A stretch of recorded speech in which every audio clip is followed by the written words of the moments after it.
வருகிற ஜூலை 12ஆம் தேதி நடக்க இருக்கிற TNPSC Group 4 தேர்வில் 80% மேல் மதிப்பெண்கள் பெற்று தேர்ச்சி பெற வேண்டுமா? இந்த ஸ்டடி மெட்டீரியல் இருந்தால் போதும். அனுபவமிக்க பேராசிரியர்களால் கவனமாக ஆய்வு செய்து உருவாக்கப்பட்ட 250 பக்க மெட்டீரியல் ரூபாய் 1000 மட்டும்.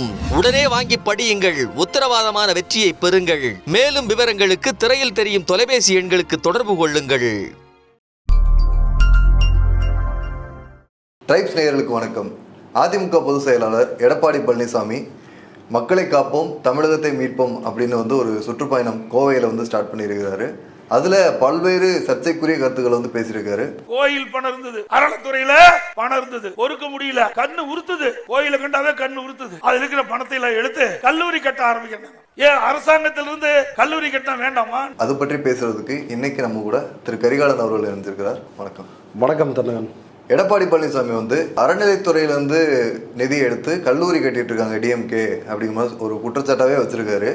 ஏன் அதுக்கு கல்லூரி கட்டுறதுக்குன்னு தனியாக உங்களுக்கு அரசாங்கத்தில் நிதி இல்லையா அப்படிங்கிற மாதிரி சொல்லியிருக்காரு. இந்த கருத்து ரொம்ப பெரிய சர்ச்சையாக இருக்குது. இதை பற்றி நீங்கள் என்ன சொல்றீங்க? அதாவது இந்த கருத்தை பார்ப்பதற்கு முன்னாடி இந்த சுற்றுப்பயணம் இதனுடைய நோக்கம் அப்படின்றது என்ன அப்படின்றத இதன் துவக்கத்திலேயே எடப்பாடி வெளிப்படையாக தெளிவுபடுத்தி விட்டார். காவி கலவர அரசியலை, இந்த பார்ப்பன பாஜகவினுடைய பாசிச அரசியலை வெளிப்படையாக அதிமுக செய்ய போகிறது. இதுநாள் வரைக்கும் மறைமுகமாக எங்கேயாவது டேபிளுக்கு அடியில் கால் கிடைக்குமா அப்படின்னு காலையில் விழுந்தே பழக்கப்பட்ட, காலை வாரியே பழக்கப்பட்ட எடப்பாடி பழனிசாமி இன்றைக்கு அமித்ஷாவினுடைய காலில் விழுந்து அவர் காலை பிடிச்சுக்கிட்டு இருக்கிறாரு. இப்ப அதிமுகவிற்குள்ள பிரச்சனை இருக்குது இல்ல, வேலுமணி இருக்கிறாரு, தங்கமணி இருக்கிறாரு, இப்படி பலரும் அப்புறம் பல அணிகளா, டிடிவி தினகரன், சசிகலா, ஓபிஎஸ், இப்படி பல அணிகளாக இது பிரிந்து கிடக்கும் பொழுது ஒவ்வொருத்தருமே தங்களினுடைய டெல்லி எஜமானனான மோடியிடமும் அமித்ஷாவிடமும் நல்ல பேர் வாங்கணும் அப்படின்றதுக்காக அதீதமான நடவடிக்கையில தொடர்ச்சியா அதனுடைய வெளிப்பாடுகளாக தான் இவங்க ஏற்கனவே போன ஆட்சியில ராஜேந்திர பாலாஜி வெளிப்படையா இந்துத்துவாவிற்கு ஆதரவான நடவடிக்கையில் ஈடுபட்டார். நாக்கை அறுப்போம், இந்து மதத்தை பற்றி பேசினால், இப்படியான வெறுப்பு பேச்சுகளை எல்லாம் கடந்த ஆட்சியில் எடப்பாடி ஆட்சியில் ராஜேந்திர பாலாஜி செஞ்சாரு. அதை போல இன்றைக்கு வெளிப்படையாக எடப்பாடியே அப்படி வெளிப்படையாக காவி சங்கியாக இன்று மாறி பேசி இருக்கிறார். அவங்களுக்கு மிக தெளிவாக தெரிஞ்சிருச்சு, எப்படியும் நம்ம பாஜகவோட கூட்டணியில் இருக்கிறதுனால நமக்கு சிறுபான்மையினர் வாக்கு, இஸ்லாமியர்கள், கிறிஸ்தவர்கள், இவர்களுடைய வாக்கு நமக்கு கிடைக்காது. அப்போ நம்ம அமித்ஷாவுக்கும் மிகவும் பிடித்தமான பிள்ளையா இருக்கணும், ஒரு வாக்கு வங்கியையும் இங்க திரட்டணும் அப்படின்னா முழுமையாக நேரடியாக ஒரு இந்து வாக்கு வங்கி அப்படின்ற அரசியலை, RSS பாஜகவினுடைய அரசியல் இது. இதை சமீபத்தில் நடந்து முடிந்த முருகன் மாநாடு, அந்த மாநாட்டில் தீர்மானமா போட்டாங்க, இந்துக்களுடைய ஒற்றுமை ஓங்க வேண்டும், இந்த தேர்தலில் இந்து வாக்கு வங்கி ஒன்று இருக்குது அப்படின்றத நாம் நிரூபித்து காட்ட வேண்டும் அப்படின்னு இந்து முன்னணி மதுரையில் நடத்திய கலவர மாநாட்டில் அவர்கள் போட்ட தீர்மானம் அது. அடுத்து அவங்க போட்ட தீர்மானம் என்ன அப்படின்னா, அறநிலையத்துறையை நீங்க இந்துக்களிடம் ஒப்படைத்து விடு, அரசு அறநிலையத்துறையை நடத்தக்கூடாது, கோயில்களை இந்துக்களிடம் ஒப்படைத்து விடு அப்படின்னு அடுத்த ஒரு தீர்மானத்தை போட்டார்கள். இப்ப எடப்பாடி பழனிசாமி இந்த 2026 தேர்தலுக்கான அஜெண்டா தான் இந்த முருகன் மாநாடு. முருகனை மையப்படுத்தி தான் திருப்பரங்குன்றம் பிரச்சனையை கையில் எடுத்து தான் ஒரு கலவரத்தை தொடங்கி இருக்கிறார்கள் அப்படின்னு நம்ம ஏற்கனவே பலமுறை சொன்னோம். அதனுடைய நீட்சியாக முதல்ல இந்து முன்னணி மாநாடு நடத்தி அண்ணாமலை, பவன் கல்யாண், இந்து முன்னணி RSS காரர்கள் கலவரத்தை தூண்டும் விதமாக இஸ்லாமியர்கள் மீது வெறுப்பை கக்கி சூரசங்காரம் செய்து விடுவோம், அதாவது எல்லாரையும் கொலை பண்ணுவோம் அப்படின்னு வெளிப்படையாக அண்ணாமலை பேசி இருக்கிறார். வாஞ்சிநாதன் மதுரை காவல் நிலையத்தில் புகார் கொடுத்து இவர்கள் மீதெல்லாம் FIR பதிவு செய்யப்பட்டிருக்குது. நயினார் நாகேந்திரன் இவங்க எல்லாரும் மேல, H ராஜா மேல, இவங்க எல்லாருமே. H ராஜா ஒருபடி மேல போய் திருப்பரங்குன்றத்து மலையை நாங்க அயோத்தியா மாத்துவோம், தர்காவை உடைப்போம் அப்படியெல்லாம் பேசினாங்க. அப்ப அந்த அஜெண்டாவினுடைய 2வது பகுதி தான் இன்றைக்கு எடப்பாடி பேசியது. இப்ப எடப்பாடி வெளிப்படையாகவே முழு சங்கியாக அண்ணா திமுக அதான் அவங்க கட்சி பேரு, ஆனா அவங்க நாங்கள் இனி அமித்ஷா திமுக அப்படின்னு அவர்கள் மாறி ரொம்ப காலம் ஆயிருச்சு. அதை வெளிப்படையாக வெளியில் சொல்லுவதற்கு வெட்கப்பட்டுக்கிட்டு கூச்சப்பட்டுக்கிட்டு இந்த கொத்தடிமைகள் இருந்தார்கள். இன்றைக்கு இந்த கொத்தடிமைகள் துணிச்சலாக பாஜகவினுடைய அரசியலை ப்ரொபகண்டா வந்து பண்ண தொடங்கிட்டாங்க அப்படின்றதனுடைய வெளிப்பாடு தான் இது. அந்த மாநாட்டில் என்ன சொன்னாங்க? முருகன் மாநாட்டில் செல்லூர் ராஜு, கடம்பூர் ராஜு, உதயகுமார் இவங்க எல்லாரும் அந்த மாநாட்டில் போய் கலந்துக்கிட்டாங்க. ஆர்பி உதயகுமார் உள்ளிட்டு இவர்கள் எல்லோரும் போய் ராஜேந்திர பாலாஜி இவங்க எல்லாரும் மாநாட்டில் கலந்துக்கிட்டாங்க. அந்த மாநாட்டில் தந்தை பெரியாரையும் அறிஞர் அண்ணா அவரையும் இழிவுபடுத்தி கலைஞரையும் இழிவுபடுத்துகிற மாதிரி அதர்மம் அப்படின்னு சொல்லிட்டு இவர்கள் எல்லாம் அதர்மக்காரர்கள் அப்படின்னு குறிக்கிற விதமாக போட்டிருந்தாங்க. சரி, கலைஞர் திமுக, உங்களால் வந்து அவரை ஜீரணிச்சிக்க முடியாது. அண்ணாவும் திமுக தான், ஆனால் இவங்க அண்ணா பேரில் கட்சியை தொடங்கிட்டாங்க பின்னாடி திமுகவில் இருந்து பிரிந்து. அப்போ அண்ணாவையும் இவர்கள் கட்சியினுடைய பெயரில் எந்த தலைவரை தாங்கி இருக்கிறார்களோ அந்த தலைவரையும், அந்த தலைவரினுடைய தலைவர் தான் தந்தை பெரியார், அவரையும் வந்து அந்த மாநாட்டில் இழிவுபடுத்தும் பொழுது இந்த அடிமை கூட்டம் அதை ரசித்து வேடிக்கை தான் பார்த்துட்டு இருந்தாங்க. எந்த எதிர்ப்பையும் தெரிவிக்கல. அதுக்கு பிறகு வந்து மழுப்புனாங்க, எடப்பாடி இப்படி அப்படி கொள்கையை வந்து விட்டுத்தர மாட்டார் அப்படின்லாம் வந்து பேசினாங்க. எடப்பாடியினுடைய கொள்கை என்ன? நாங்கள் வந்து கொள்கையை விட்டு கொடுக்க மாட்டோம், அண்ணாவை விட்டு கொடுக்க மாட்டோம், பெரியாரை பாஜகவோட கூட்டணி வச்சுக்கிட்டு நாங்கள் கொள்கையை விட்டு கொடுக்க மாட்டோம் அப்படின்னு இந்த அயோக்கியர்கள் பேசினாங்க. ஆனால் இந்த எடப்பாடி பழனிசாமியினுடைய கொள்கை என்ன அப்படின்றதை இன்றைக்கு நாட்டு மக்கள் கோயம்புத்தூரில் வந்து வெளிப்படையாக பார்த்து தெரிஞ்சிருக்கிறாங்க. அதாவது இந்த கட்சிக்கு பேர் அண்ணா திமுக.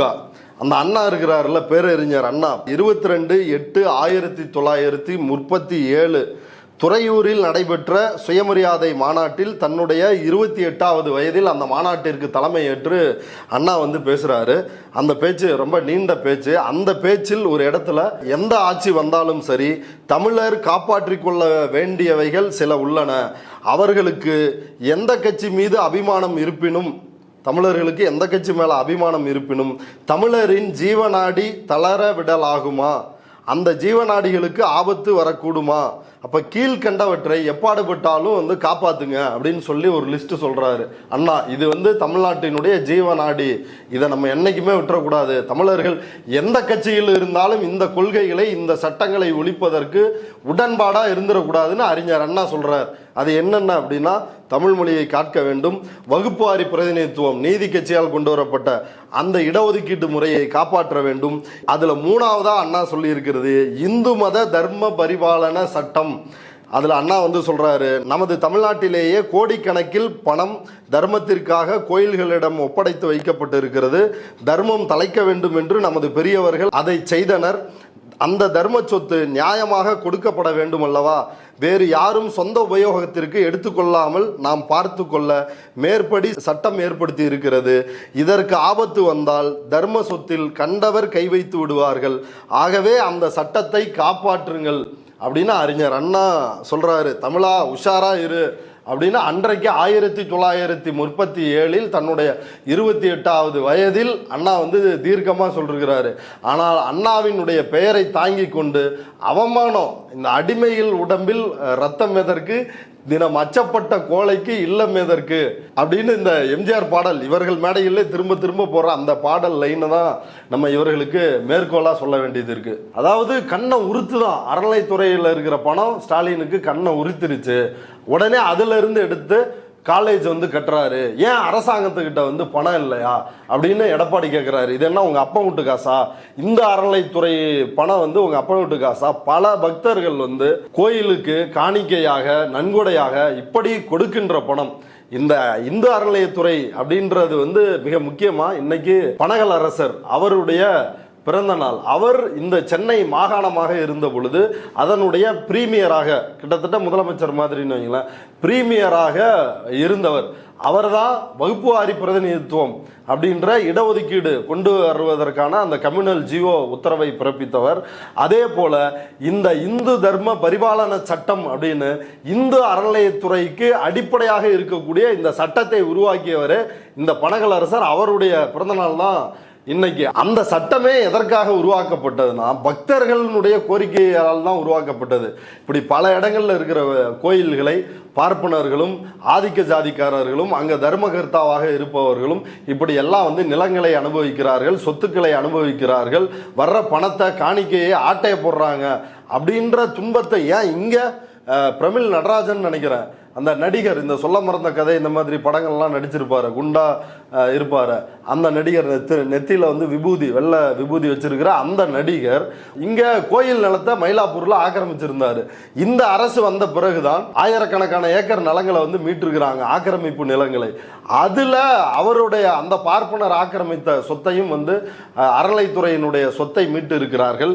இதே போல பாஜகவினரும் பார்ப்பன கும்பலும் தமிழ்நாடு முழுக்க பல ஏரியாக்கள்ல ஆக்கிரமிப்பு செய்த அந்த நிலங்களை வந்து மீட்டு இருக்கிறார்கள். இப்ப இந்த மாதிரிலாம் பிரச்சனை வரக்கூடாது, இந்த சொத்துக்களை முறையாக நிர்வகிக்க வேண்டும் அப்படின்றதுக்காக தான் இந்து அறநிலை சட்டம் வந்து கொண்டு வரப்படுகிறது. அப்புறம் அதுல இன்னும் மிக முக்கியமாக இந்த சட்டம் கொண்டு வரும் பொழுது பல்வேறு விஷயங்கள் விவாதிக்கப்படுகிறது. அதுல என்ன செய்யறாங்கன்னா, இந்து அறநிலைத்துறையினுடைய சட்டப்பிரிவு செக்ஷன் 66 அது என்ன சொல்லுது அப்படின்னா, மருத்துவமனைகள், கல்வி நிறுவனங்கள், அதாவது இந்த கோயிலுக்கு காணிக்கையாகவோ நன்கொடையாகவோ வருதில்ல, இந்த பணத்தை உண்டியல்ல வரப்போனா இப்போ இந்த சொத்துக்கள், அப்புறம் நிலம், அதுல இருந்து வர்ற வருமானம், இந்த சொத்துக்கள்ல இருந்து வர்ற வருமானத்தை வைத்து அற பணிகளை செய்ய வேண்டும். குறிப்பாக கல்வி நிலையங்கள், மருத்துவமனைகள், அப்புறம் வேத பாடசாலைகள், அர்ச்சகர் பயிற்சி பள்ளிகள், அப்புறம் திருவாசகம், திருவெம்பாவை, இந்த மாதிரி சமயம் சார்ந்த விஷயங்களுக்கும் பள்ளி, கல்லூரிகள், மருத்துவமனை தொடங்குவதற்கும் இதை வந்து பயன்படுத்தலாம் அப்படின்னு இதில் இந்து சமய அறநிலைத்துறை சட்டம் 1962 உருவாக்கப்பட்ட சட்டம் மிக தெளிவாக சொல்லுகிறது. இப்படி இருக்கும் பொழுது எடப்பாடி பழனிசாமி கூச்சமே இல்லாம ஒரு சங்கியை போல பேசுவதற்கான காரணம் என்ன? இதுல உச்சகட்டமா இன்னொன்னு வந்து சொல்லணும். எடப்பாடி பழனிசாமி திறந்து வைத்த ஒரு கட்டிடம் 8/3/2017 அன்னைக்கு ஒரு கட்டடத்தை திறந்து வச்சிருக்கிறார். அந்த கட்டடத்துல என்ன போட்டிருக்குதுன்னா, தமிழ்நாடு அரசு இந்து சமய அறநிலையத்துறை மாண்புமிகு புரட்சி தலைவி அம்மா அவர்களின் நல்லாசியுடன் திண்டுக்கல் மாவட்டம் பழனி அருள்மிகு பழனி ஆண்டவர் தொழில்நுட்ப கல்லூரி நிர்வாக கட்டிடம் மாண்புமிகு தமிழ்நாடு முதலமைச்சர் திரு எடப்பாடி கே பழனிசாமி அவர்களால் திறந்து வைக்கப்பட்டது. 2017 இந்த ஆளே வந்து திறந்து வச்சிருக்கிறாப்ல. எதுக்கு திறந்து வச்ச? நீ சொத்தை பயன்படுத்தக்கூடாது, கோயிலுக்கு வர்ற வருமானத்தை பயன்படுத்தக்கூடாது. அதில் படிக்கிறவங்களாம் யாருங்க? பெரும்பான்மையானவர்கள். அதில் படிக்கிறவங்க எல்லாருமே இதே இந்து சமூகத்தை சார்ந்த பிற்படுத்தப்பட்ட, ஒடுக்கப்பட்ட, ஏழை எளிய இந்த மாணவர்கள் தான் பெரும்பான்மையாக படிக்கிறவங்க. அப்ப அவர்களுக்கு எந்த இந்துக்கள் வந்து இந்த கோயிலுக்கு வந்து காணிக்கை போடுகிறார்களோ அந்த இந்து மக்களுக்கு எடுத்து அவர்களுடைய கல்வி தேவைக்காக பள்ளி கட்டுவது, கல்லூரி கட்டுவது, மேல்நிலை பள்ளி, உயர்நிலை பள்ளி, இப்படியான விஷயங்கள் வந்து செய்வது குற்றம் அப்படின்னு யார் சொல்றாங்கன்னா, RSS சொல்லிட்டு இருந்தா, பாஜக சொல்லிட்டு இருந்தா, ஈஷா, ஜக்கி வாசுதேவ் போன்ற கிரிமினல்கள் சொல்லிட்டு இருந்தாங்க. இன்றைக்கு அதை எடப்பாடி பழனிசாமி என்கின்ற கொத்தடிமை, டேபிளுக்கு அடியில் கால்களை தேடுகின்ற அடிமை, இந்த அடிமை வந்து இன்றைக்கு அதை பேசியிருக்கிறார். இதுக்காக எடப்பாடி பழனிசாமி வந்து வெட்கப்படணும். இதுல இன்னொரு மிக முக்கியமா ஒரு பாயிண்ட், இதுல இந்த HRNC கீழே வந்து என்னென்ன நிறுவனங்கள் வந்து செயல்படுது, கல்வி மற்றும் தொண்டு நிறுவனங்கள் எத்தனை அப்படின்றத வந்து பார்க்கணும்.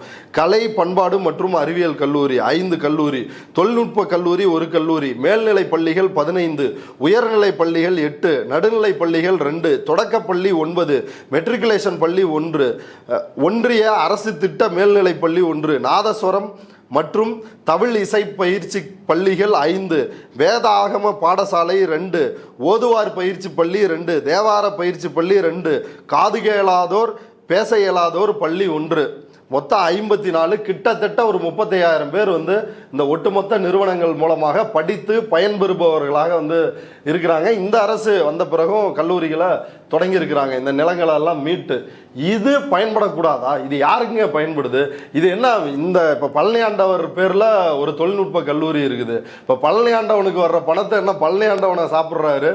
அது பழனி ஆண்டவனுக்கு காசை கொடுத்து நம்ம காப்பாற்றணுமா, இல்லை பழனி ஆண்டவன் நம்மளை காப்பாற்றணுமா? அப்போ பழனி ஆண்டவனுக்கு மக்கள் பொது காரியத்திற்கு பயன்படும் அப்படின்றதுக்காக தான் பணத்தை கொடுக்குறாங்க, நன்கொடை தர்றாங்க, உண்டியலில் பணம் போடுறாங்க, எல்லாமே செய்கிறாங்க. அப்படி இருக்கும் பொழுது அந்த பணத்தை எடுத்து மக்களுக்கு தொண்டு பணிகளை, அறப்பணிகளை, இந்த மாதிரி கல்வி பணிகளை செய்வதில் என்ன தவறு இருக்கிறது?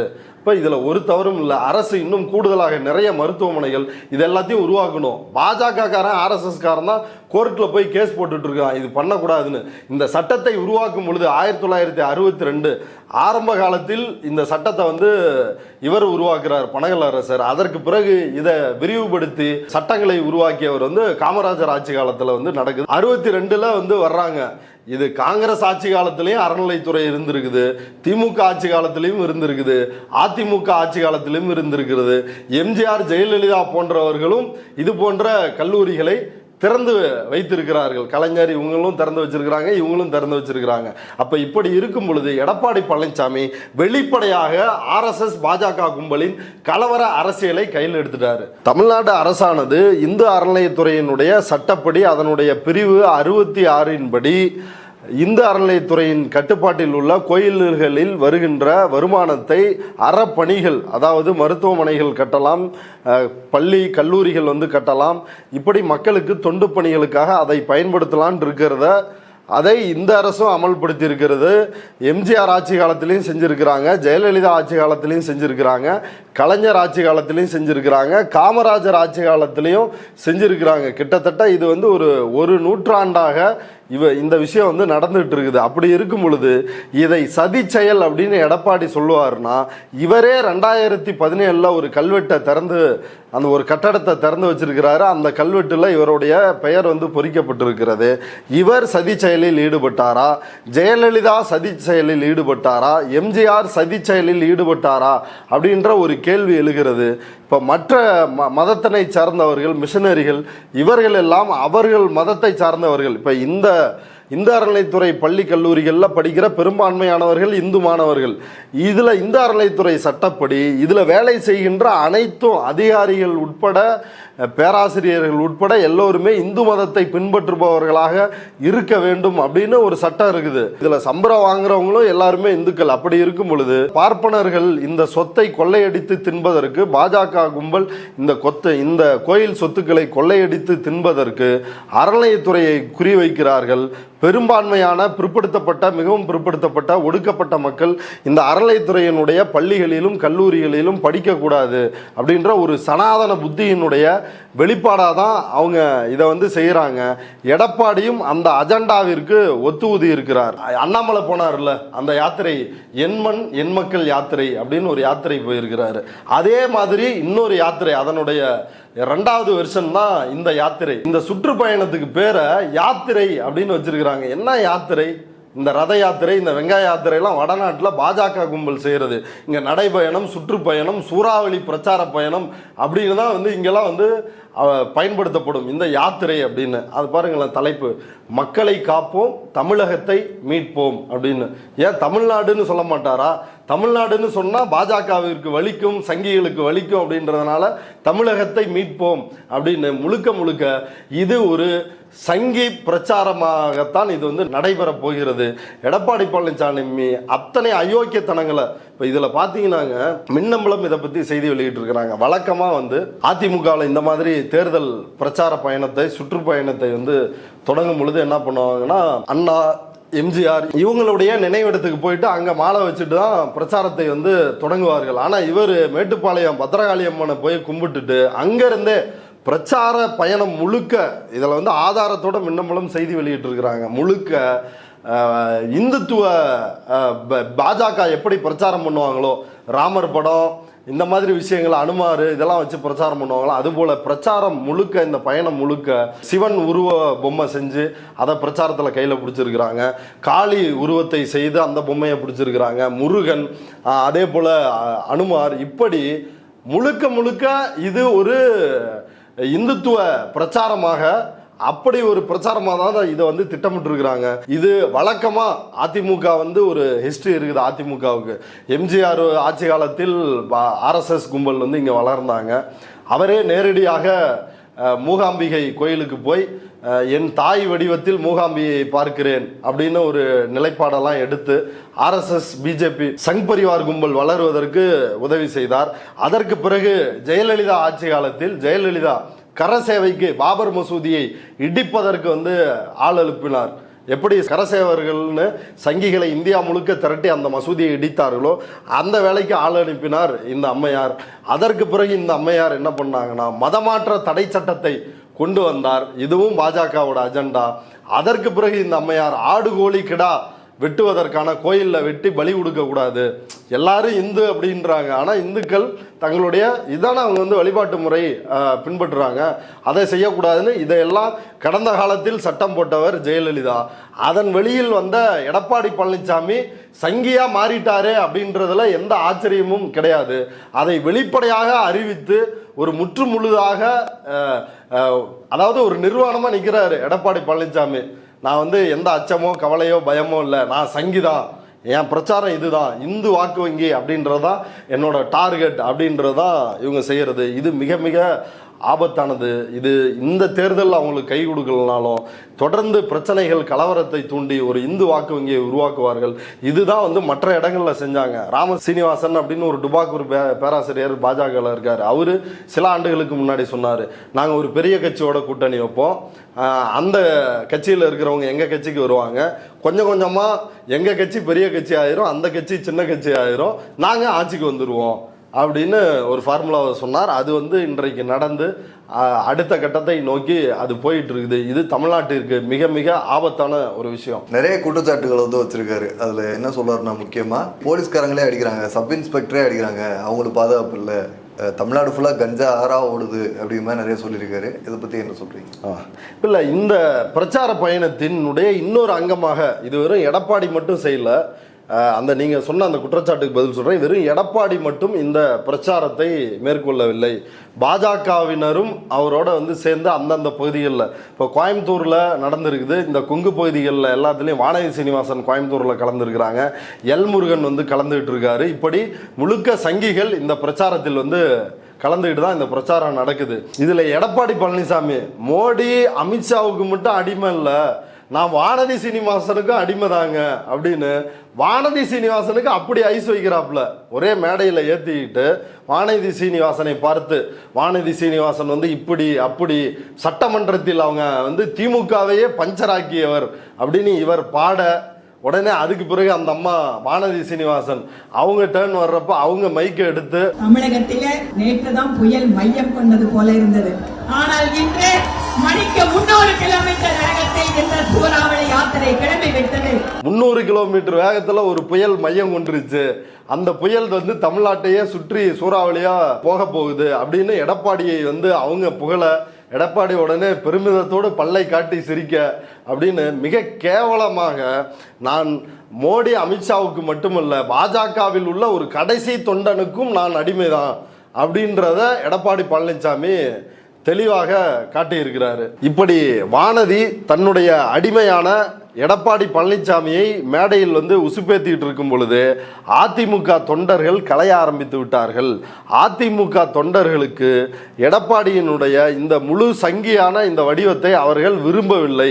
கோயம்புத்தூரில் அந்த அவருடைய அந்த சுற்றுப்பயணம் அவர் பேசுகிற இடத்துலையே இவர் பேசிக்கிட்டு இருக்கும்போது மக்கள் கூட்டம் கூட்டமாக வந்து கலைந்து போகிறது ஊடகங்களில் வெளியானுச்சு. குறிப்பாக புதிய தலைமுறையில் வெளியானது.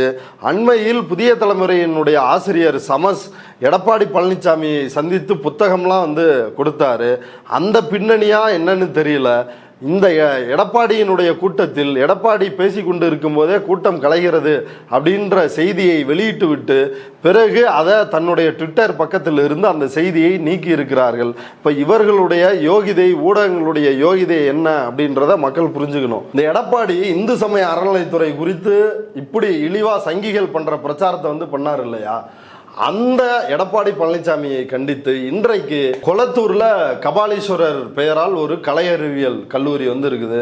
அந்த கல்லூரியில் பெற்றோர்களும் மாணவர்களும் ஒன்றாக சேர்ந்து இந்த எடப்பாடி பழனிசாமிக்கு எதிராக மிகப்பெரிய அளவில் போராட்டம் நடத்தியிருக்கிறாங்க. குற்றமில்லை குற்றமில்லை, காணிக்கையாக வருகின்ற பணத்தை பள்ளி கல்லூரிகள் கட்டுவது குற்றமில்லை, கல்வி கொடுப்பது குற்றமில்லை அப்படின்னு கோஷங்களை முழக்கங்களை எழுப்பி அந்த போராட்டத்தை வந்து நடத்தியிருக்கிறாங்க. ஒருபுறம் நம் தமிழ்நாட்டு முதல்வர் திரு மு க ஸ்டாலின் அவர்கள் மேடைதோறும் என்ன சொல்றாரு, தமிழ்நாட்டினுடைய உரிமைகள் பாதுகாக்கப்படணும், இப்படி எல்லா விஷயங்கள் பேசினாலும் கல்வி முக்கியம், கல்விதான் நம்மிடமிருந்து அழிக்க முடியாத ஒரு செல்வம், அதை எல்லாரும் படிக்கணும் அப்படின்றாரு. பல்வேறு திட்டங்கள், நான் முதல்வன் திட்டத்திலிருந்து தமிழ் புதல்வன், மாதம் 1000, மாணவிகளுக்கு 1000, இப்படி பல்வேறு திட்டங்களை அதை செய்கிறாரு. ஆனால் எடப்பாடி பழனிசாமிக்கு எது வந்து பிரச்சனையாக இருக்குது, இந்த பணத்தில் நீங்கள் எப்படி பள்ளி கல்லூரிகளை திறக்கலாம் அப்படின்றது எடப்பாடி பழனிசாமியினுடைய ஒரு பிரச்சனையாக இருக்குது. இது மட்டும் இல்லைங்க, ஒட்டுமொத்தமாக இப்போ எடப்பாடி வந்து சொல்கிறாருன்றீங்க போலீஸுக்கு பாதுகாப்பு இல்லை.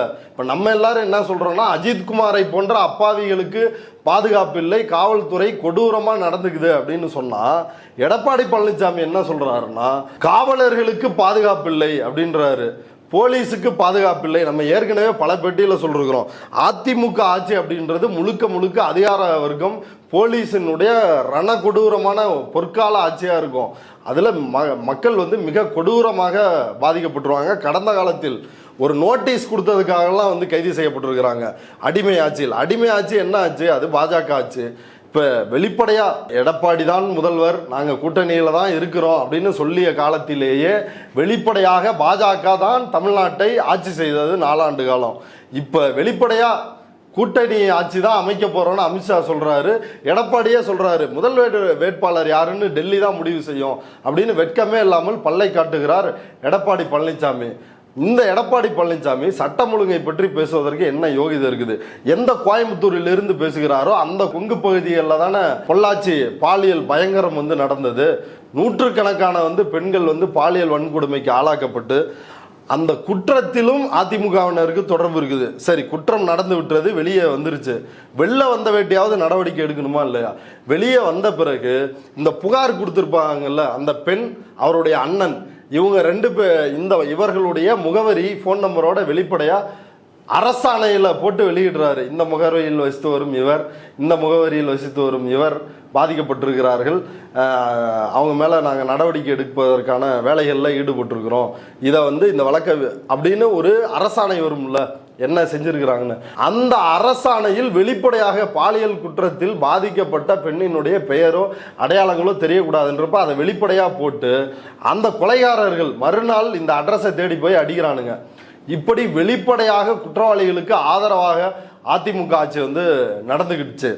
அதற்கு பிறகு ஸ்டெர்லைட்டில் என்ன நடந்துச்சு, டிவியை பார்த்து வந்து தெரிஞ்சுக்கிட்டேன் அப்படின்னு எடப்பாடி பேசினார். ஆனால் அந்த ஆணையம் மிக தெளிவாக சொன்னது, இவருக்கு ஒவ்வொரு செகண்டும் வந்து தகவல் சொல்லிட்டு தான் இருந்தோம் அப்படின்றத மிக தெளிவாக அம்பலப்படுத்தினார்கள். இப்படி கொடூரமாக நோட்டீஸ் கொடுக்கறதுல இருந்து ஸ்டெர்லைட்டுக்கு எதிராக அமைதியாக போராடியவர்கள் வரை துப்பாக்கி சூடு, கைது, இப்படி அனைத்து அவலத்தையும் காவல்துறை ஒரு பொற்காலமாக அந்த ஆட்சியில் வந்து செஞ்சுருக்கிறாங்க.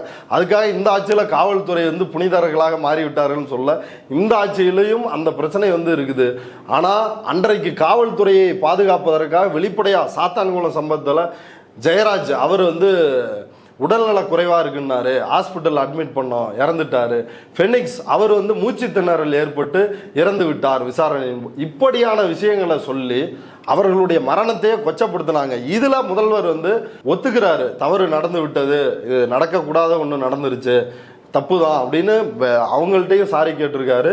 நீதிமன்றத்திலும் தன்னுடைய தவறை அரசு வந்து ஒத்துக்கிட்டு இருக்கிறாங்க. ஆனால் எடப்பாடி பழனிசாமியினுடைய ஆட்சி காலத்தில் முழுக்க முழுக்க யார் காவல்துறையினரா யார் குற்றவாளிகளோ அவர்களை காப்பாற்றுகின்ற வேலையை தான் எடப்பாடி பழனிசாமி தொடர்ச்சியாக செஞ்சுட்டு இருந்தார். போதைப் பொருளை பற்றி எடப்பாடி பழனிசாமி பேசலாமா? அதிமுகவினுடைய ஐடி விங்கின் மாநில துணை செயலாளர் பிரசாத், அவர் கொக்கைன் சப்ளை பண்ணி அப்புறம் கவர்மெண்ட் வேலை வாங்கி தர்றதா சொல்லி இந்த நிக்கிதா மாதிரியே பல வேலைகளை செய்து மிகப்பெரிய மோசடி மன்னன் ஒரு குரூப்போட அந்த பிரசாத் சிக்கியிருக்கிறான். உன் கட்சி நிர்வாகி கொக்கைன் சப்ளை பண்ணிருக்கான். ஸ்ரீகாந்த்னு ஒரு நடிகர், கிருஷ்ணான்னு இன்னொரு நடிகர் வந்து இன்னைக்கு ஜெயிலில் இருக்கிறாங்க. நீ எப்படி வெக்கமே இல்லாமல் விற்கிறதே உன் ஆளு தான், வாளே விற்கிறான், நீ வெளில வந்து போதைப் பொருள் ஆறாக ஓடுதுன்னா ஓட்டுறதே நீங்கள் தான்டா, உங்களை தான்டா எல்லாரும் பிடிச்சி உள்ளே வைக்கணும் அப்படின்றதான் இதற்கான பதில். இந்த நகைச்சுவைகளுக்கு அப்பாற்பட்டு நம்ம பார்க்க வேண்டியது என்னன்னா, தமிழ்நாட்டை எப்படியெல்லாம் வஞ்சிக்கிறாங்க. சென்னை மிதந்துச்சு, அப்போ ஏதாவது வந்து நிதி கொடுத்தாங்களா? ஒன்றும் தெரில. தூத்துக்குடி, நெல்லை அந்த மாவட்டங்கள், நாளை இந்த தென்காசி இந்த மாவட்டங்கள் எல்லாம் வெள்ளத்தில் மிதந்தது. அன்று ஏதாவது உதவி பண்ணாங்களா நிர்மலா சீதாராமன்? ஒன்றும் உதவி பண்ணலை. ஆனால் தமிழ்நாடு அரசு 6000 ரூபா அவங்களுக்கு வந்து நிவாரண உதவி செஞ்சா 500 ரூபா 1000 ரூபான்னு பிச்சை காசு போடுவாங்க. அந்த பிச்சை காசுக்கா நீங்க வந்து நம்பிட்டு இருக்க போறீங்க அப்படின்னு சொல்லி மக்களை பார்த்து கேவலமாக பேசுவது, இதை தான் வந்து ஒன்றிய அரசு செய்கிறாங்க. அவ்வளவு விடுங்க. இப்போ குஜராத்தில் வந்து வெள்ளமோ புயலோ வந்தால் உடனே நிதி ஒதுக்குவாங்க. தமிழ்நாடுன்னா வஞ்சிப்பார்கள். அதான் ஒன்றிய அரசு. அதற்கு பிறகு இப்போ சமர சிக்ஷா அபியான், நீங்கள் 3வது மொழியாக இந்தியை ஏற்றுக்கொண்டால் தான் 2152 கோடியை ஒதுக்கீடு செய்வோம் அப்படின்னு சொல்லி வெளிப்படையாக வந்து சொல்லிட்டாங்க. இதற்கு எதிராக உச்சநீதிமன்றத்தில் வட்டியோட இந்த பணத்தை எங்களுக்கு கொடுக்கணும் அப்படின்னு சொல்லி வழக்கு போட்டிருக்கிறாங்க. இப்படி எத்தனை பிரச்சனைகள், 1000 பிரச்சனைகளை வந்து சொல்ல முடியும். வேளாண் சட்ட திருத்தம், அதுல பாஜக அதிமுக அதுக்கு ஆதரவாக வாக்களித்தார்கள். அதற்கு பிறகு வந்து குடியுரிமை திருத்த சட்டம், அதற்கு ஆதரவாக வாக்களித்தார்கள்.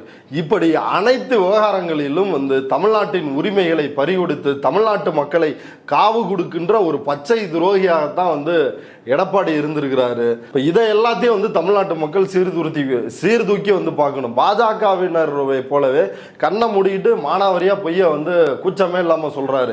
இந்த ஸ்கிரிப்டே முழுக்க பாஜகவினரால் எழுதி கொடுக்கப்பட்ட ஸ்கிரிப்ட் அப்படின்னு தெளிவா தெரியுது. அதுல வந்து சொல்றாரு, மெட்ரோ ரயில் திட்டத்திற்காக மோடி 63,000 கோடி ஒதுக்கி இருக்கிறாரு தமிழ்நாட்டுக்கு அப்படின்னு சொல்றாரு. இது மிகப்பெரிய பொய்.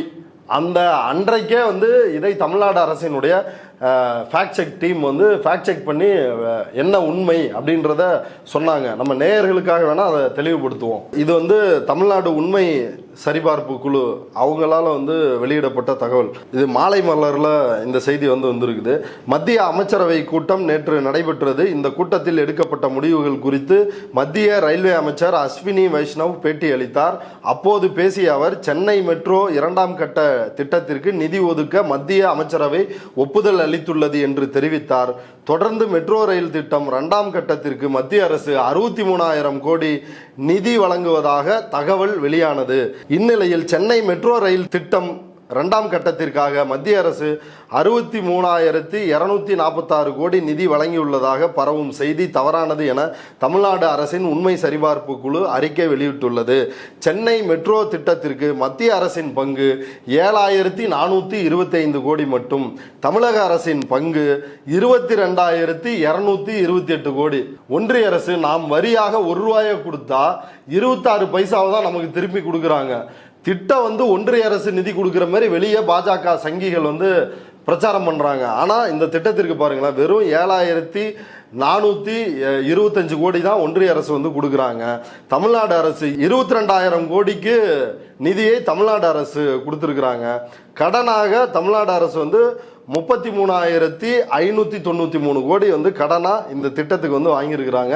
அப்ப இந்த பொய் தகவலை பரப்பாதீர்கள் அப்படின்னு ஏற்கனவே தமிழ்நாடு அரசால் ஃபேக்ட் செக் பண்ணி இந்த விஷயத்தை சொல்லிருக்கிறாங்க. அப்படி இழுக்கும் பொழுது கொஞ்சம் கூட கூச்சமே இல்லாமல் மோடி 63,000 கோடி வந்து சொல்கிறாங்கன்னா இவர்கள் எல்லாம் எவ்வளவு பெரிய கேடி கும்பல் அப்படின்றத தமிழ்நாட்டு மக்கள் புரிந்து கொள்ள வேண்டும். இந்த அடிமை கூட்டத்தையும் அவர்களோடு இருக்கின்ற இந்த பாஜக சங் பரிவார் கூட்டத்தையும் மக்கள் முற்றாக அடித்து விரட்டணும். அந்த கும்பலை துரத்தி அடிக்கணும். ஏன்னா இந்த பிரச்சார பயணம் இருக்குது இல்லை, இதில் இவர் பேசுகிறத பார்த்தா இவர் வெளிப்படையாக கலவரத்தை தூண்டி அந்த இந்து வாக்கு வங்கியை உருவாக்குவதற்கான வேலையை வெளிப்படையாக ஈடுபட்டாலும் அதுல எந்த ஆச்சரியமும் இல்லை. அதுதான் இவருடைய பேச்சு வந்து காட்டுது. அப்புறம் அந்த கடலூர்ல வந்து செம்மங்குப்பத்துல ஒரு ட்ரெயின் மேல பஸ் வந்து மோதி ஆக்சிடென்ட் ஆச்சு. அதுக்கு வந்து எடப்பாடி தமிழ்நாடு அரசு மேல ஒரு கண்டனம் வந்து வச்சிருக்காரு. அதை பத்தி என்ன சொல்றீங்க? பாஜக சங்கிகள் நேற்று முழுக்க என்ன பண்ணாங்கன்னா, அங்க செம்மங்குப்பம், கடலூர் செம்மங்குப்பத்துல ஒரு லெவல் கிராசிங் வந்து இருக்குது.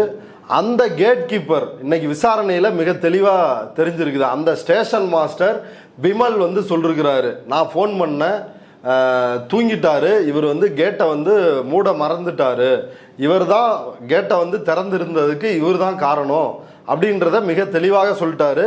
அந்த பங்கஜ் சர்மா அப்படின்ற அந்த வட இந்திய அதிகாரி பணியிடை நீக்கம் செய்யப்பட்டிருக்கிறாரு முதல் கட்டமா. அதே போல அதற்கு பதிலாக ஆனந்த ராஜன் நினைக்கிறேன், தமிழ் தெரிந்த ஒருத்தரை முழுக்க இது யாருடைய குற்றம்? ஒன்றிய அரசு ரயில்வே துறையை எவ்வளவு கேவலமாக பராமரிக்கிறது, எவ்வளவு மோசமாக வந்து செய்கிறாங்க அப்படின்றதுக்கு யாரும் அதுக்கு ஆதாரம்லாம் சொல்ல தேவையில்ல. ரயிலில் பயணிக்கிற ஒவ்வொருவருக்கும் அந்த பிரச்சனைகள் வந்து எந்த அளவுக்கு மோசமாக மாறி இருக்குது அப்படின்றது எல்லாருக்குமே தெரியும். அங்கே மோடியினுடைய படங்களை வைத்து அதில் செல்ஃபி பாயிண்ட்டை வச்சு விளம்பரம் பண்ணுறது தான், அதுக்கான நிதி தான் அதிகமாக ஒதுக்குறாங்களே ஒழிய இவர்களுடைய பாதுகாப்பு, பயணிகளுடைய பாதுகாப்பு பற்றி இவங்களுக்கு அக்கறை இல்லை. அடிக்கடி இந்த ரயில் விபத்து அப்படின்றது தொடர்ச்சியாக வந்து நடந்துகிட்டே இருக்குது. இப்போ இந்த விவகாரத்தில் பார்த்தீங்கன்னா இந்த கேட் கீப்பர் வந்து தூங்கிட்டாரு, இவர் தான் வந்து கேட்டை சாத்திருக்கணும். அப்போ தப்பு இவர் மேலே இருக்குது. ஆனால் ரயில்வே துறை வந்து சாதுரியமாக, ஒரு துறையே பாருங்க எப்படி சங்கீதனமாக நடந்துக்குது. அங்கே வந்து சுரங்கப்பாதை அமைப்பதற்கு நாங்கள் 1 வருஷத்துக்கு முன்னாடியே நிதி ஒதுக்கி அந்த திட்டத்துக்கு கடலூர் கலெக்டர்கிட்ட அனுமதி கேட்டோம், அவர் தான் 1 வருஷமாக கொடுக்கல, அதுதான் வந்து இந்த பிரச்சனைக்கு காரணம் அப்படின்னு. கேட் கீப்பர் வந்து ஒழுங்காக கேட்டை சாத்தியிருந்தாப்லன்னா இந்த பிரச்சனை இருந்திருக்குமா?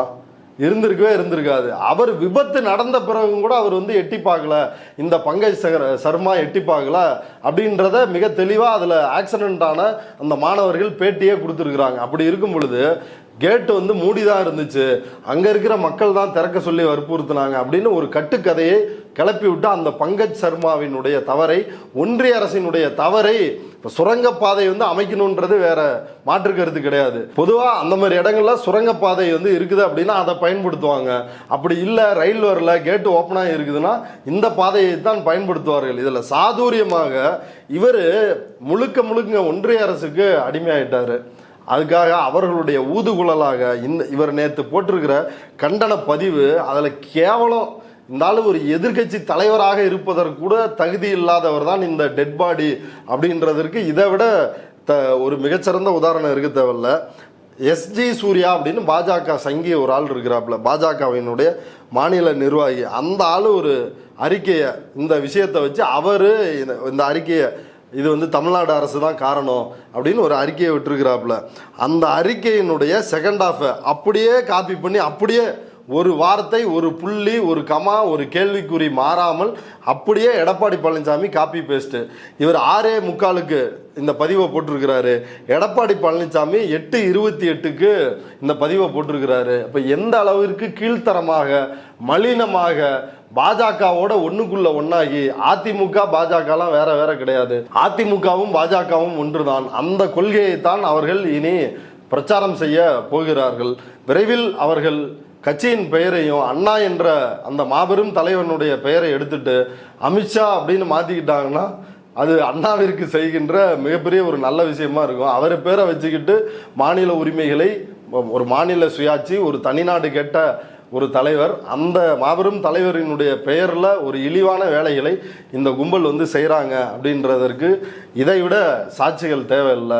தமிழ்நாட்டு மக்கள் இதை புரிந்து கொள்ள வேண்டும். இவர்களுடைய இந்துத்துவ கலவர அஜெண்டாவிற்கு பலியாகிவிடக்கூடாது. இந்த செய்தி குறித்து நிறைய தகவல்களை பகிர்ந்துக்கிட்டீங்க, ரொம்ப நன்றி. நன்றி தன்னகன்.